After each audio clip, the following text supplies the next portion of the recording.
Hey Phil, how's it going? Not too bad. I see you're at the mothership in Great Barrington, Massachusetts. Yep, still up here in, I guess you could say, the unfree part of the country. Yeah, but you guys, I looked this up, and it has been just a little over a year since the last time we talked about COVID and lockdowns and Fauci's hysteria. And what's kind of funny, I guess, is that we did our last show on April 1st. Right? And it turns out that the joke's on us because I don't think either one of us, as worried as we were about the precedents established last year, I don't think either one of us could have imagined that we're still going on with this stuff. It's a level of insanity that I have a hard time articulating without sounding like a bit of a nut job. That's the same response that I'm seeing everywhere. When we last talked, I guess we were in the tail end of 2 weeks to flatten the curve, Yeah. and 2 weeks became 2 months, 2 months became a year, and here we are still talking about this, still fighting this battle. So I've been struggling, and the new thing, and this is it's like one thing after another because we were going to flatten the curve, and then lockdowns became more permanent, and then we added masks, and then Fauci said we had to wear two masks, and it just seems like one thing after another, and maybe we can get into the data. Is not necessarily my point for this conversation, but the new thing, which isn't really a new thing, I think you can probably inform us as to where this idea of vaccine passports came from. The new thing is vaccine passports, and I'm struggling to explain to to reasonable people why this is such a horrific, anti-human, um, uncivil libertarian thing to do, and I'm kind of failing. But let's start. And you wrote something that triggered in my mind perhaps a good historical analogy. But if you know anything, give us some background on where this idea of vaccine passports came from. Well, the deep history of it's all back in the progressive era when vaccination was a relatively new thing. It was seen as the great technology of the time, and it absolutely was. Because what did we do? We eradicated smallpox. We suppressed polio. There are dozens of significant pathogens that historically had plagued humanity since the dawn of time until really about the early 20th century, and we overcame them through vaccination. But paired with those scientific advances, there was always a variety of interest groups involved in the state that wanted to use the powers of the state to latch on to science and shape the social discourse. So one of the alarming historical tidbits that we see here, there was actually a quite a bit of litigation before the U.S. court system on mandatory vaccination at the early 20th century when all these things are coming into existence. And it was very quickly appropriated by a much uglier political movement, about the eugenics movement today. So there's a famous Supreme Court case in 1927 where Justice Oliver Wendell Holmes, one of the leading progressives of his day, ruled on the right of government to mandate sterilization of people that were seen as unfit. This is the infamous case where he declares that 3 generations of imbeciles are too many, and therefore the person that was being brought before the court could be forcibly sterilized. And if you read the full opinion, though, the line immediately before that kind of zinger he throws in at the end, this horrific eugenic zinger, says that the very same principle that allows us to compel vaccination, i.e., vaccine passports, also allows us to tie up the fallopian tubes.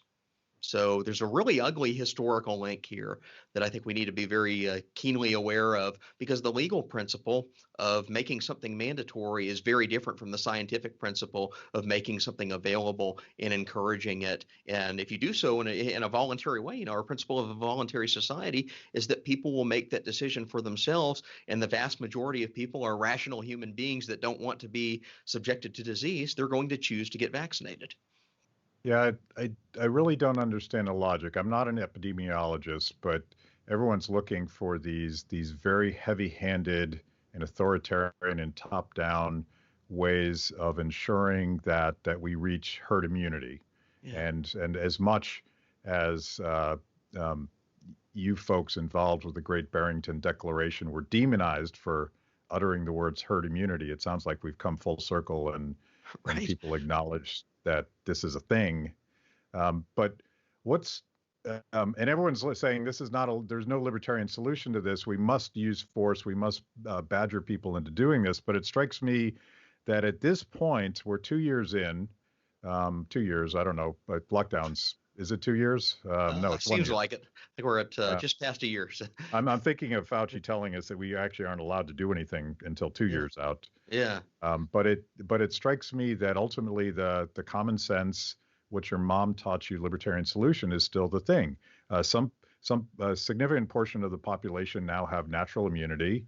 A Yep. significant portion of the population have decided to get the vaccine, and we're quibbling about whether or not everyone else, and Fauci says everyone has to get vaccinated, but that's not how viruses work, is it? Well, and throw on top of that, in large swaths of the country right now, significant parts of the population could not get a vaccine if they wanted to. And that includes where I am right now. I'm in the state of Massachusetts. I could walk down to the local Walgreens and CVS and say, I would like a vaccine. And they would respond and say, no, you are not eligible. You don't fall into the demographic category. Why? Because they centrally planned the rollout, and that rollout, it had some basis in it. Let's prioritize the elderly. Let's prioritize people that are at higher risk than I am. But at the same time, it also has all sorts of political privileges. So teachers unions and all the public sector employees, they get put on the front of the list of who gets to be vaccinated. And we're still in like phase 2.37B or something of the governor's plan to roll out the vaccine. It's not going to be until probably the end of this month until the general population is eligible. And yet at the same time, you have Fauci going on TV saying not only should everyone get the vaccine, which is responsible for people that are vulnerable, he's saying everyone must get the vaccine, even though large swaths of the country, many people are not even eligible. Well, that's my situation in Washington, D.C. I finally was notified by the district government that I have been deemed qualified to now get in the queue and get the vaccine. And one thing they did in the district, perhaps they did this in Massachusetts as well, is that one of the overlays had nothing to do with science. It has to do with the fact that I live in a wealthy ward Yeah. relative to other wards in the District of Columbia. So they took something that ostensibly was scientific and turned it into sort of a social justice, screw the rich kind of thing, which doesn't make any sense. That's not science. That's politics. That's And absolutely. and my beef with this, like this whole process of getting the vaccine, normally I would probably have gotten the vaccine already. The government has not allowed me to up until this point, but all the badgering and the very process by which the government went out and monopolized, they purchased all the vaccinations and they distributed them in a certain way. Um, I don't trust the politicization of the process, and I'm happy to sort of sit back and see how this plays out because politics is no way to run medicine. I thought we knew that. Yeah. Yeah. And that's the maddening nature of the entire thing. And we see this, there's a lot of variation in the different states on how they did their vaccine rollouts. And a lot of the states in the South and the West were much more open, much less bureaucratic. If you wanted the vaccine and you fell into the eligibility categories, which opened up really quickly, all you had to do was go down to the distribution center and sign up, and you could be home that afternoon with the vaccine. Those are the states that have gotten a much better job done at distributing the vaccines. They have larger portions of their populations are now vaccinated. And yet these heavy top-down states that have the bureaucratic plans are lagging behind the rest of the country. It also turns out that those are the same states that had the heavy-handed lockdowns. They try to centrally plan every single aspect of the pandemic. They failed at lockdowns, and now they're failing at vaccine distribution. And lo and behold, seeing the surges of coronavirus cases over the last few weeks. It's places like Michigan, New York, New Jersey, Massachusetts, Connecticut, places that were heavy-handed in their lockdowns and heavily bureaucratic in their vaccine distribution. So I think everyone is maybe surprised. I'm surprised that about the sort of second season, of the coronavirus. But I remember back to our original conversation, and the very models that told us we needed to lock down predicted, if they were being honest, that flattening the curve pushes it out, Spread it out. Yeah. and on net, pushing it out actually would lead to more deaths over time, as opposed to a shorter cycle. Is that part of what we're seeing right now? Why this thing just doesn't seem to go away? Yeah, so I think there's a complexity of reasons. We simply don't know every factor that makes the virus spread the way that it does. We do know now that it has a clear seasonal pattern to it that seems to play out in different climate zones, different regions of the country, but in waves. And we've observed this over the last year. There's a spike, then a drop over the summer, then a spike again in most of the United States and in many other countries around the world. So that's certainly an element of it. And what it means is we're kind of still in the late winter, early spring wave of just a seasonal virus. You add on to that the states that are seeing the surges again. Number one, have generally been behind the curve on vaccine rollout. Number two, they were much more heavily locked down. So I'd imagine that these things are probably working in conjunction with each other, of not having enough people vaccinated, also being much more heavily dependent on lockdowns over the last year has meant that the spread of the disease is now really concentrated at the peak of a seasonal wave. So we're starting to see some of that pattern play out again. And one of the things you've done, and a number of folks have looked at the comparison of these waves of infections and deaths, comparing state after state and even country after country. And it's fair to say at this point that there is zero relationship between lockdowns and masks relative to the success of the virus. I think that's absolutely the case. I've looked at this myself in every statistical approach that I know how to do. I've also enlisted other social scientists that work on this. It's all spurious noise. There's not even a minimal correlation between locking down and being able to control the virus. And in fact, you see the exact opposite. You see virus waves peaking at the exact same moment in countries that are both completely open, like Sweden, and completely locked down, like the UK. If you overlay the two curves on top of each other, the timing's exact, and the UK, which is under lockdown, is actually worse than Sweden. Same thing is playing out in states here in the U.S. We've heard a lot of the comparisons being made between the large states like New York and California, which were heavy-handed in their lockdowns, and they not only had one lockdown but two lockdowns in each wave. And then you have states that are relatively open, like Texas, or completely open, like Florida.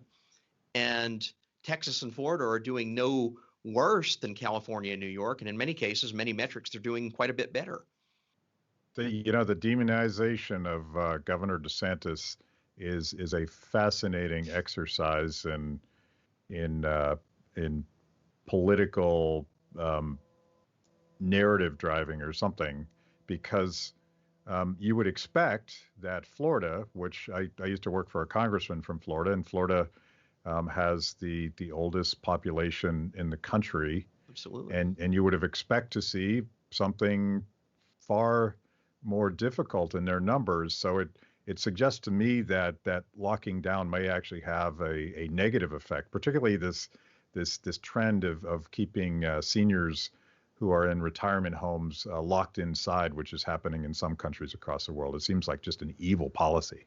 Yeah, it's absolutely horrific. And we're hearing stories out of Canada that are just, they send chills down your spine to read.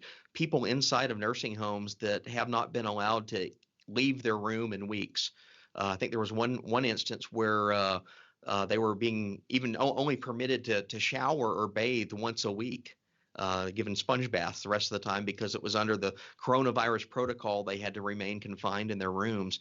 And these are elderly people that are begging to be let out, begging to simply go outside, not even be exposed to society in general, but they're under lockdowns in nursing homes.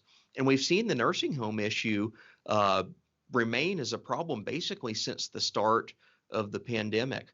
If you remember way back in around January 2020, where was the first significant outbreak in the United States? It was a nursing home in Washington State. That should have been the first clue of where our vulnerabilities were. Instead, what did we do? We ignored the nursing homes. We adopted a model by Neil Ferguson that explicitly excludes nursing homes from its calculations. You can read the paper from 2006 is based on it. And it says that in there. It says we don't include nursing homes in our model. And we made policy based on controlling the general population. Meanwhile, the focus on nursing homes was entirely about using them as like this overflow capacity for a hospital crunch that never really came. So the claim in New York City was that the hospitals were going to be overloaded. Therefore, we moved patients back into the nursing homes. Well, they moved the patients back into the nursing homes and the hospitals were never overloaded.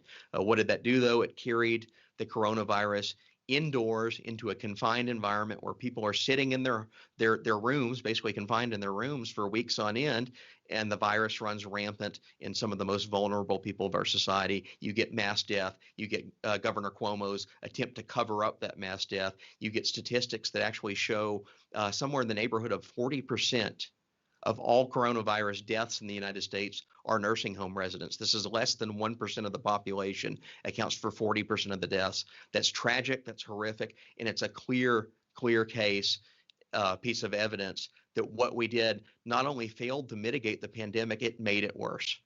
Yeah, and that's sort of the basis of the Great Barrington Declaration, that what we should have done, which again was perhaps not obvious, but pretty clear early on, was protect vulnerable populations. And Andrew Cuomo, who's now suffering some accountability for his actions, did the opposite. He locked everything down, and he actually forced recovering seniors into nursing homes against the objections of every single rational person in that community.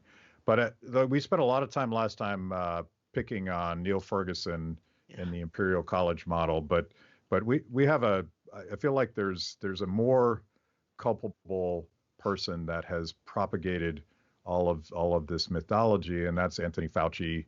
And you've coined a term that I quite like called Faucism. Faucism. We'll use Faucism. And what is Faucism?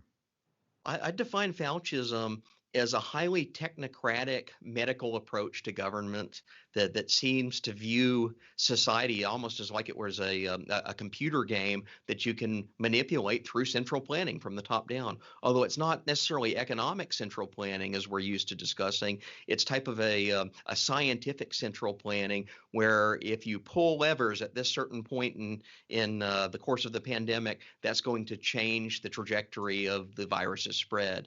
And if you turn one knob, it enacts a lockdown, turn another knob, it puts in a mask mandate, and you can, with precision, guide the course of the pandemic. So there's a huge hubris that underlies this ideology of deferring to like an expert command and control figure such as Fauci to just issue edicts, and everyone's supposed to go and implement it, and then everything's supposed to be fine. The problem is that Fauci himself turns out to have a pretty poor track record of being able to predict what his edicts are going to do. He also seems to have a very strong disregard for the norms of democratic representative governance. And, we can debate the merits of that type of a system separately, but it is ingrained into our federal constitution. And yet you have a figure like Fauci who wants to set aside any legislative deliberation on these policies that he's advocating and just have them come down from a decree from the NIH or the CDC or the state health bureaucrat, and no one is allowed to question that decree because it's all done under emergency orders. So I define Faucism as medical technocracy done in a top-down, almost autocratic way. It feels like, and I said this about vaccine passports, again, trying to find that analogy that would resonate with people. Vaccine passports seem like a perfectly great idea for farm animals, but not for people. And I think, now that I know way more about epidemiologists than I ever really needed to know or wanted to know. But two things that you learn is that they are extraordinarily hypochondriac.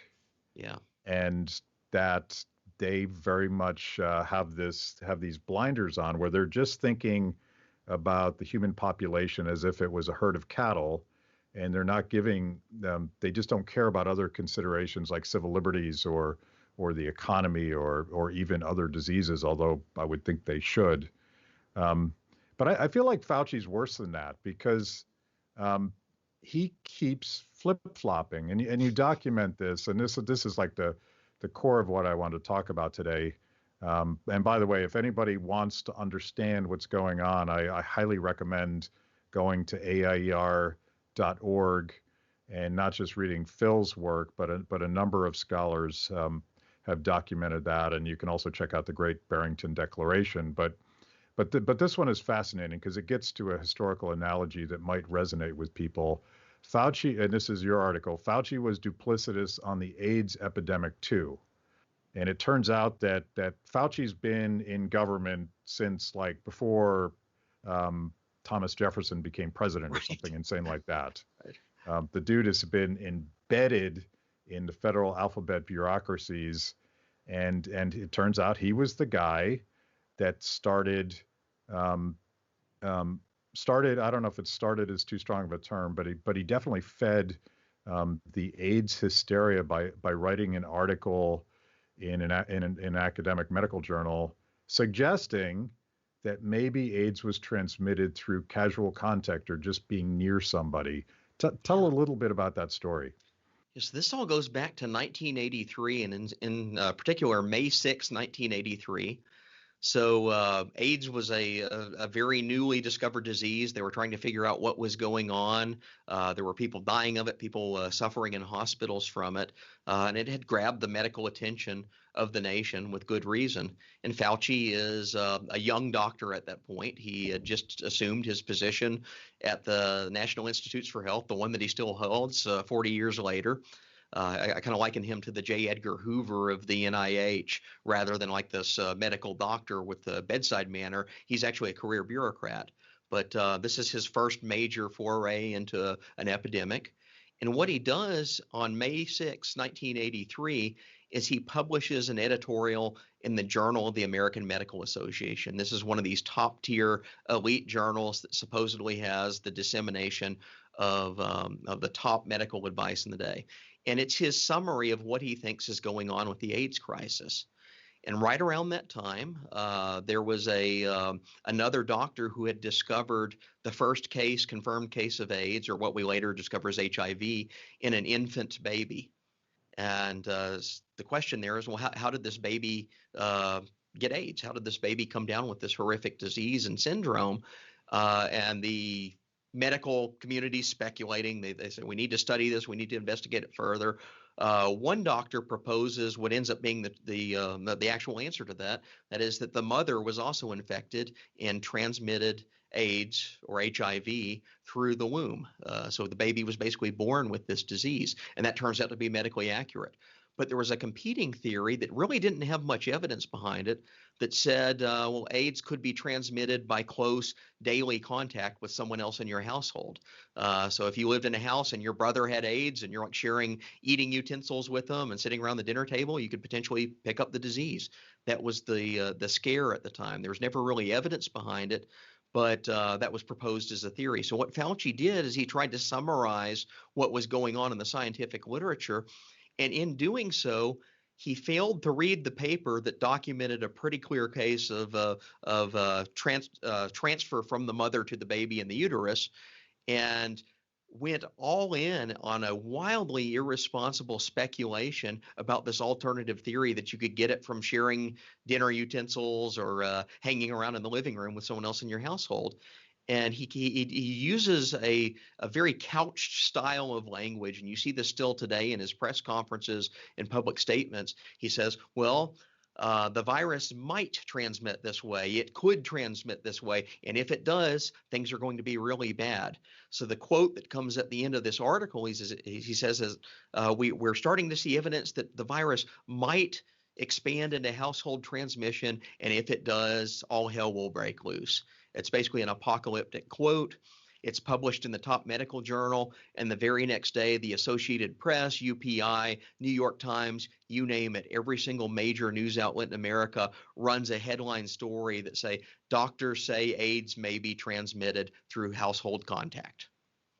And that triggered a political feeding frenzy where suddenly, you know, particularly the gay community, but people with AIDS were effectively treated as pariahs, as second-class citizens, and they didn't use the word back then, but as super spreaders, right? Yeah, exactly. They were ostracized, and it really targeted homosexuals, which were seen as the source of the pandemic through what turns out to be a very discriminatory approach. But we also have cases throughout the 1980s of even like school children that picked up the disease from blood transfusions, but were blocked from attending their classrooms, all based on what turns out to be like this crackpot theory that they could transmit AIDS through household or regular contact. And Fauci is one of the original disseminators of this theory from this article in 1983. It even gets to the point that 1 month after the article comes out, the conservative far-right columnist Pat Buchanan runs a nationally syndicated newspaper column where he quotes the Secretary of Health and Human Services, who's trying to discourage this theory, trying to say that, we don't really have evidence of household transmission through basic regular contact. And what Buchanan does, he says, well, the Health and Human Services Secretary may say this, but we have this new article from Dr. Anthony Fauci of the NIH that says household contact may be a thing, and he quotes it at length. It's entered into the congressional record. It's repeated ad nauseum by speeches of politicians, and it turns out to be completely false. We even have some evidence later on. There's a famous journalist by the name of Randy Schultz who wrote one of the first histories of the AIDS epidemic. It's called "And the Band Played On." You may have seen like the HBO miniseries on it. A very significant work of history. And he investigated this specific article, and he discovered that Fauci was basically negligent in the way that he represented the scholarly literature. He had not even acknowledged the other evidence that was coming in that showed that it was transferred in the uterus, and just seized onto this crackpot theory that turned out to be completely false and elevated it with alarmism, as he usually does. Then the press took off with it. The pundits weighed in. The whole thing was politicized. And next thing you know, you're dealing with a decade-long crisis of ostracizing gay people, of ostracizing people that caught HIV through blood transfusions, of basically like medical lockdown style approaches to people that were perceived as super spreaders, and that wasn't even rooted in science. And in your article, he completely walks it back and contradicts himself, I think within 3 weeks of making the statement, sort of boldly denouncing the statement as outrageous, even though he is the one that started the theory in the first place. That's exactly it. I call him flip-flop Fauci for a reason. We've seen this dozens, if not hundreds of times over the last year, but in 1983, when the media frenzy starts and they're all quoting his article, he never directly addresses that in the press, as far as I can tell. But at a later point, maybe 3 or 4 weeks later, he comes out in the press and says, "Oh, no, this theory of household transmission, there's no evidence behind that." What's fascinating, and there's sort of the aura of science, and the scientific community can absolutely use a jargon that I wouldn't readily understand, let alone any normal person trying to figure out what's going on. So you can see how in 1983 a government scientist would get away with flip-flopping, but now you can easily sort of document, and you do in this article. Every single time, not every single time, I'm sure that would be impossible to document, right. but the major times that Fauci said something pretty absolute, and then within weeks flip-flopped, and I guess he started with what was until just a year ago the standard scientific understanding that lockdowns just don't work and that the collateral damage is devastating. That was his opening position on this whole thing. It's absolutely. We can go back to January 24th, 2020, the virus had broken out in the Wuhan region of China, and just a day before, that's when the Chinese government locked down the city of Wuhan, and they were all over the news showing these draconian measures of roadblocks on the streets, of barricading people into their apartments to prevent them from going outside. Fauci goes on CNN, I think it was, and they ask him about this measure, and he says, I can never imagine doing this to the city of New York or the city of Los Angeles. And the reason I can't imagine it is it's against our political values. And then he goes in and says, epidemiology literature has considered lockdowns or mass quarantines, as they were called before this year, before. And the evidence from previous times they've been tried is that they just don't work. And that was his word on January 24th, 2020. 2 months later, he's leading the charge to lock down Los Angeles, to lock down New York, and to lock down the rest of the country. And your critics would say, but he's learning this whole time, so of course he has to pivot. Is that what's going on? I don't think that's what's going on at all. I think what we have in Fauci is he's testing the political winds. And he is saying what he expects his audience to say. He's also saying what he expects is going to keep him at the center of political power, the center of being the spokesman on the pandemic, to keep the media going to him. And what he did in early March 2020 is he started to read the cues that the political discourse was shifting toward lockdowns.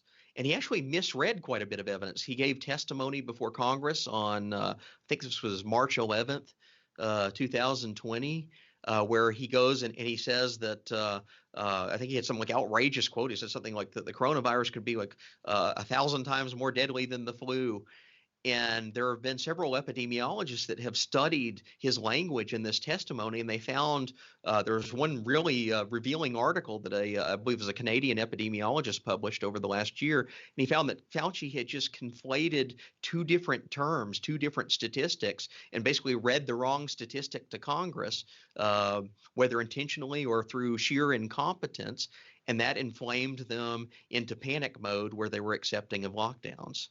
So not only do you have someone who's not updating based on science, but rather than politics, you have someone who's kind of stumbling his way through that really doesn't have a command of the scientific literature. He just spouts terms and talking points that turn out to be wrong or misapplied or misunderstood.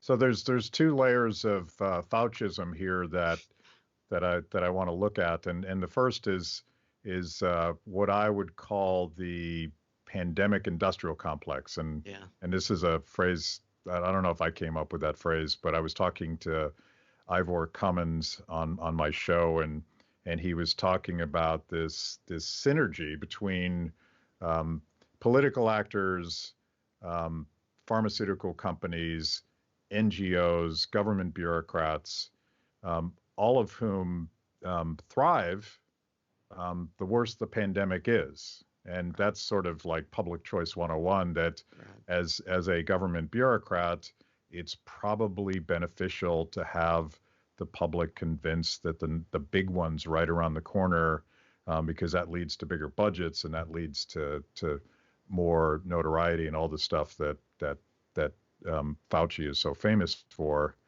And that's got to be part of what's going on here.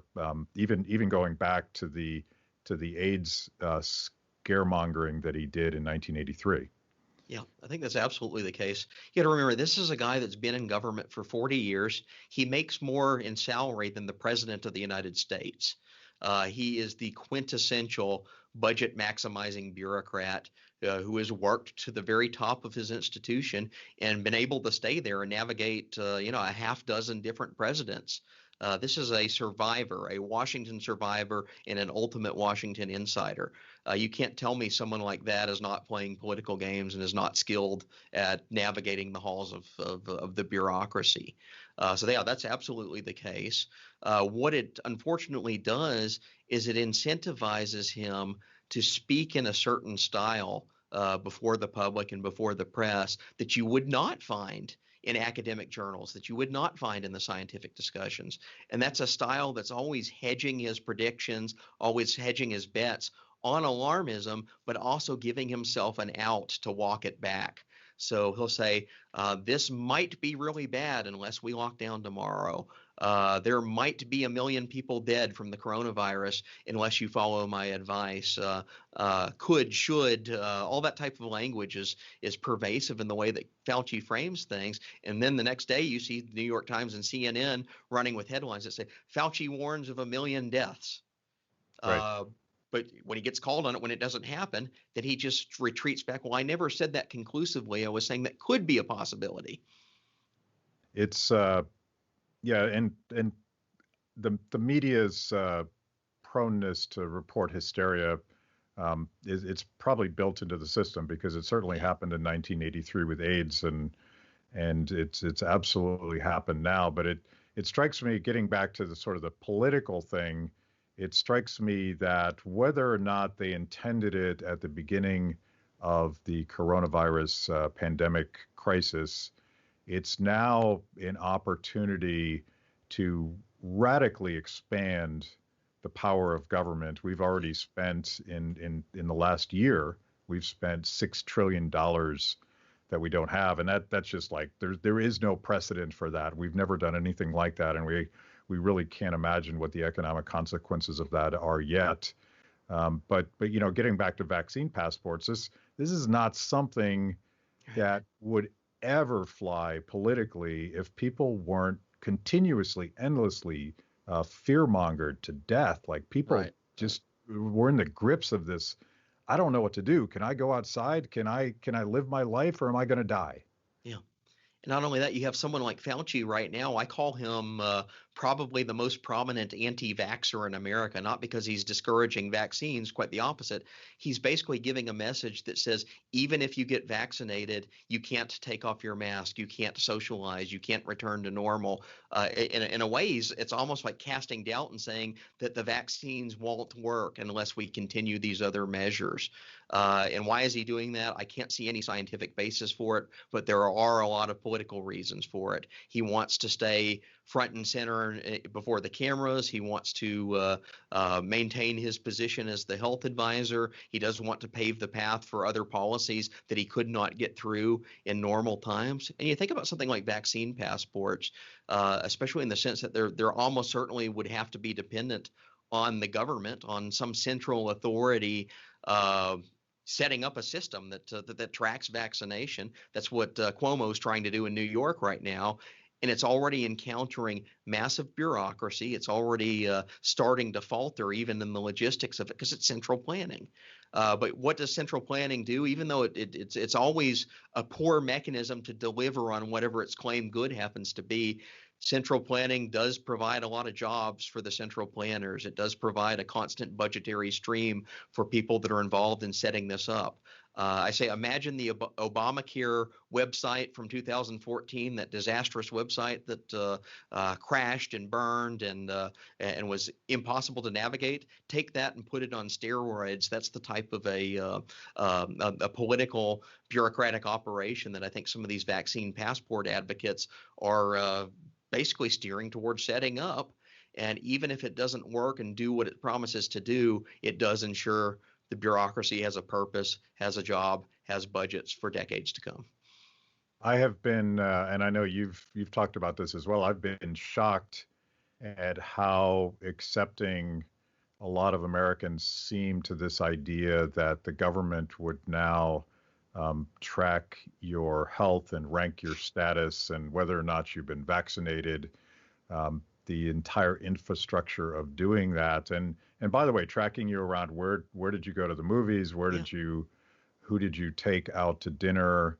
The iterations of that invasion of privacy are endless, and we can only imagine what this thing looks like 20 years from now if it in fact becomes a thing. But I'm surprised at how many people said, well, that sounds reasonable. And even some libertarians are arguing, well, as long as it's private, right, it's going to be okay. And this idea that somehow anything involved with tracking our medical information would be strictly private seems fantastical to me. Yeah, it's discouraging to see where the discourse has gone on that. And as you mentioned, there are many libertarians that are seeing vaccine passports are a solution to get us out of the pandemic. and even embracing it, even encouraging the setting up of these systems. But when they try to spin it as private, they're obscuring the fact that it also has a heavy government component in it. If you want to make a vaccine passport system available to private businesses, it has to come from somewhere, and it doesn't seem to be the private sector that's setting it up. Rather, you have governors like Andrew Cuomo, or you have people like Fauci that are envisioning a massive federal bureaucracy making this available to private entities to use them. On top of that, you have heavy political pressure from people that are invested in lockdowns and all of these measures that we've seen over the last year to move to this as the next thing. So it's not just we're going to make this available for private businesses that want to have a vaccine passport if you use their restaurant or their bar or their gym. They're strongly trying to encourage it, trying to nudge businesses in that direction. It's like, you should be a responsible business and therefore buy into the government system that we're setting up. So I look at something like that and I say, there's nothing libertarian about that at all. And in fact, it's a misrepresentation of what vaccine passports are doing and where they came from to try to recast it as this private sector thing, because the government's fingerprints are all over it. Yeah, it may well be big tech that implements this program, but you don't have to do much of a Google search to discover that the Biden administration nationally, and Fauci's taking the lead on this, they're the engineers, and I'm an economist, and I understand that the difference between government ownership of the means of production and government control of the means of production is not really all that different in practice, and there's just, it's hard to imagine, which gets me back to my historical analogy. And I want to use the story about Fauci and the AIDS hysteria that he created to imagine a world in 2022 where the government controlled vaccination passports have created two classes of citizens: those who are allowed to participate in civil society, going to the Walmart, going out to dinner, going to a ball game. These are pretty fundamental American rights as far as I'm concerned, versus those that aren't allowed because they haven't complied with what is ultimately a government demand that they get vaccinated. And if you think back to the analogy of AIDS possibly, according to Fauci, being spread through casual contact. It strikes me that the analogy today is asymptomatic spread, right? Which used to be called you're healthy. Now you're asymptomatic and you're a spreader. Do people appreciate the civil liberties implications of dividing people based on their health status, and what would happen to people who haven't been blessed with the proper credentials? Yeah. This is where I really worry. I mean, you can just look back at American history or world history in general to find that disability discrimination is real. Discrimination against people that are not seen as part of a protected group is very, very real. We also have clear evidence that the mechanisms like a vaccine passport, they seem to privilege those with means, those that are at the very top of the income structure. I think there was an announcement that went out from the New York Mets the other day that I was kind of laughing at it, just how ridiculous it looked. It said, if you want to go to a Mets game in 2021, you need a vaccine passport and a negative coronavirus test, and just this long list of checkmark things that you had to comply with just to go into the stadium. And the first thing that struck me about it is, the people that are going to be able to comply with that with ease are also wealthy. They're also people that have leisure in their life and means to go out and be tested on a regular basis. The typical working class American that just wants to get the cheap seats in the back of the bleachers, this is an onerous burden that they're going to have to comply with just to go to like a ball game. And you start thinking of something like that, expand that to all of society, you set yourself up for a very discriminatory regime that is not only separating people based on whether they have or have not complied with the passport, it's doing so on income lines and social status lines that advantage the wealthy, that advantage people that I'd call over the last year as part of the Zoom privilege class, those that could work from home on their couch and dial in and do things remotely while the working class is delivering their food by Uber Eats or their products by Amazon shopping online and having to actually go out in public. So I see one of the really unfortunate effects of this is that you create this kind of a divide in society. It's really hard to come back from. It's really inegalitarian in its nature, and it does so in a way that is just prone to abuse and prone to replicating some of the worst discriminatory components of our history. Yeah, you alluded to the story of Ryan White, who was a young boy who inadvertently came down with HIV through a blood transfusion because he was a hemophiliac. And you link to this story, but people should Google this if you think we're being hyperbolic. What it is that the government schools and civil society did to this young boy. He was demonized and ostracized and made more than a second-class citizen. They made his short life incredibly miserable to the point where his parents actually had to move to a different place in hopes that he would be allowed to go to public school. We should be freaking out about this. Like, we civil libertarians, left, right, center, I don't care where you come from. This is not an American idea. This is something that communist China is very comfortable with. They've already implemented a vaccine passport, and it's essentially the same infrastructure that they use for their very Orwellian social credit system that ranks citizens based on their behavior, based on what the government expects them to do. And here we are. I want to go nuts because I can't get people to see this, but it's so obvious to me that this is not the path that America should take. Yeah. Fully agree. And again, one of the great tragedies of this is it's spreading distrust in vaccines that don't need to be there. It's something that is undermining public confidence that would naturally emerge if we relied on voluntary human behavior, voluntary rational action in compatibility with self-interest. If I'm vulnerable and I'm in a population that's at high risk for the coronavirus disease, I want to go out and get vaccinated. If I view that I'm going to be exposed to this, I want to go out and get vaccinated. But I do that under my own volition. And I think the vast majority of Americans right now would do that under their own volition if they were able to. And yet we're dealing with a case where there's scarcity among vaccines, and layered on top of that, you have a proposal to create this top-down, heavy-handed bureaucratic regime that is attempting to enforce the one thing that it cannot competently even provide at this moment through voluntary measures.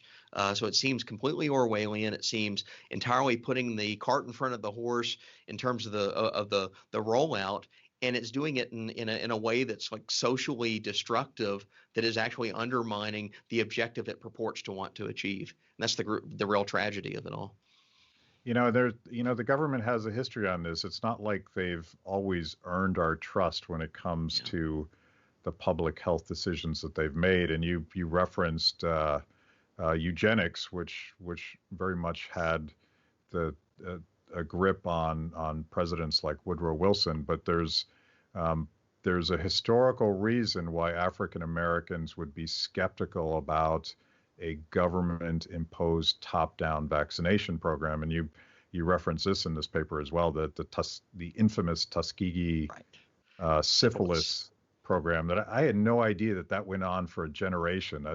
I can't imagine how wicked that is, but remind people what that is, because there's a reason why African Americans, some of them are skeptical. They don't trust the government. Yeah, this was basically a government program that was run in the early part of the 20th century. And what they did is they purported to go into the African American community, Tuskegee, Alabama, which is a large black population city. It's the home of the Tuskegee University now. What they did is they purported to offer cures for syphilis, this horrific disease. and they were actually serving placebos up to people. And watching them and observing them almost like they were lab rats suffer through and eventually die of this disease to test the placebo against the other forms of treatments and see what would happen under advanced cases of syphilis. And it ends up being something that basically uses human beings, real human beings, for a scientific experiment without any regard to their rights, without any concern for their own personal agency in it.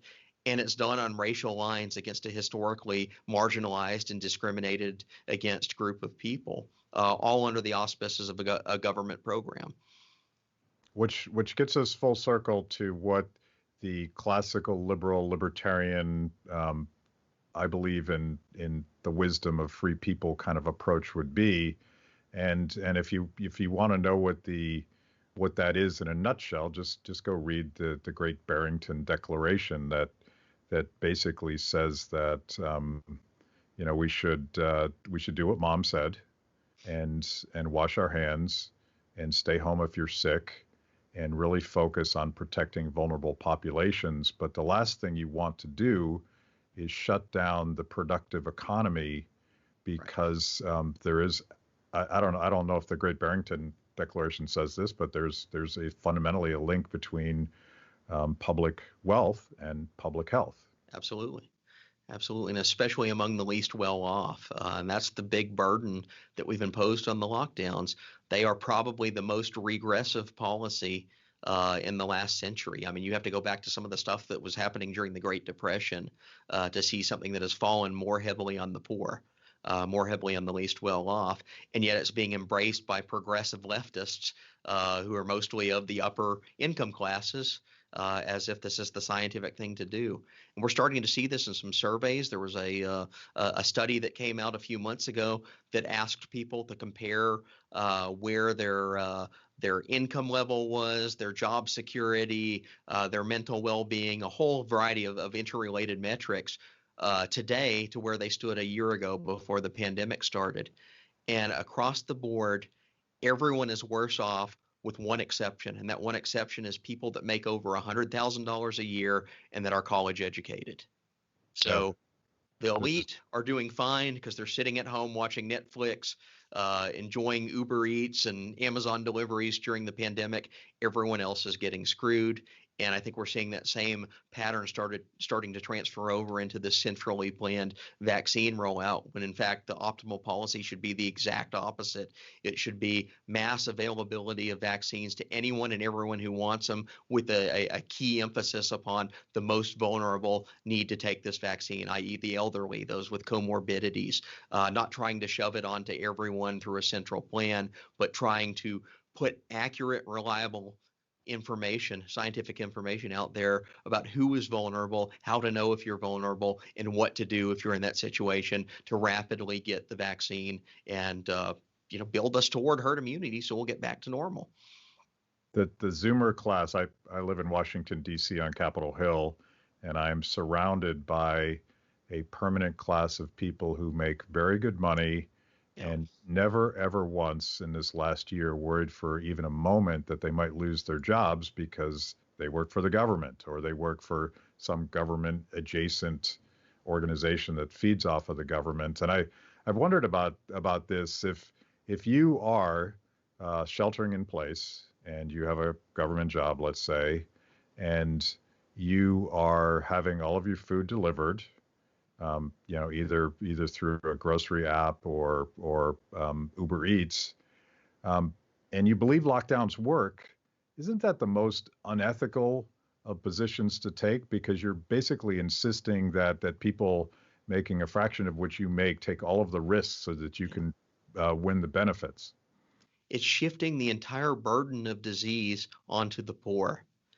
We find this happened historically throughout some of the worst plagues of the Middle Ages. What did the wealthy duke or lord or count do every time there was a plague that came through the city? Well, they'd retire to their castle out in the country, and then it ravaged the city or it ravaged the village. And until basically immunity kicks in, herd immunity kicks in, and it's safe to return. This is a regressive medieval approach to studying diseases, to responding to diseases. And unfortunately, we're seeing it among the upper classes, the Zoom class. Meanwhile, everyone else that's just trying to make it by is not only carrying the burden of the disease itself, but is also hardest hit by the measures that are put in place under the false name of combating the disease, the lockdowns. So give us, let's leave it there. And I hope that a year from now, we do not do this show again and we are still debating vaccine passports and lockdowns. I'm hoping that sanity and liberty and humanity return to the American discourse. But I have to say, you guys have been heroic. You've at AIER, you guys have been on this conversation almost from day one. You've definitely taken some demonization in social media, but that probably means that you're doing something useful. Give us a quick encapsule of where we can get more on this subject from you guys. Yeah. So I'd say start with our website, aier.org. We put almost daily updates about the pandemic, its economic effects, and the political debate around it on our site. We also have the Great Barrington Declaration. That's gbdeclaration.org. I'd encourage people to go on there, read it, sign it. We also have plenty of scientific information on that website as well that walks through some of the reasoning and justifications behind the position we took. But on top of that, I'd say even in the darkest of times, even though we are facing, as you noted, outright vilification for opposing the lockdowns, for standing up for liberty in this moment, for asking appropriate questions about the motives of political actors. I think the tide of public opinion is finally starting to turn. I think Americans are fed up with misinformation they've gotten from their government, with contradictory, vacillating statements from Anthony Fauci and Neil Ferguson and all of these other supposed public health authorities. And they're starting to recognize that, yes, the virus has turned the corner. Cases are going down nationwide, even though we're having regional spikes. They're seeing that the tide is against the lockdowner narrative. And they're also seeing a clear real-time demonstration over the last year that lockdowns were tried, they were costly, they had heavy-handed effects on all of society, and they did not work. I think I saw that you were going to be at PorcFest. Is that right? Yeah. So be at PorcFest, Freedom Fest, a couple other conferences over the summer. So. Okay, I'll see you at both of those events, and I'm eager to gather with free people again. I don't know about you. Exactly. Looking Okay, forward to it. Thanks, Phil. Talk to you. All right. Take care. That was amazing. Where can I get more content just like that? It's a great question. You're clearly a discerning consumer of the best content. Make sure to like the video, subscribe, and click the bell. And if you're consuming podcasts, go to Apple, Stitcher, anywhere you get them. I'm in. Kibbe on Liberty, honest conversations with interesting people.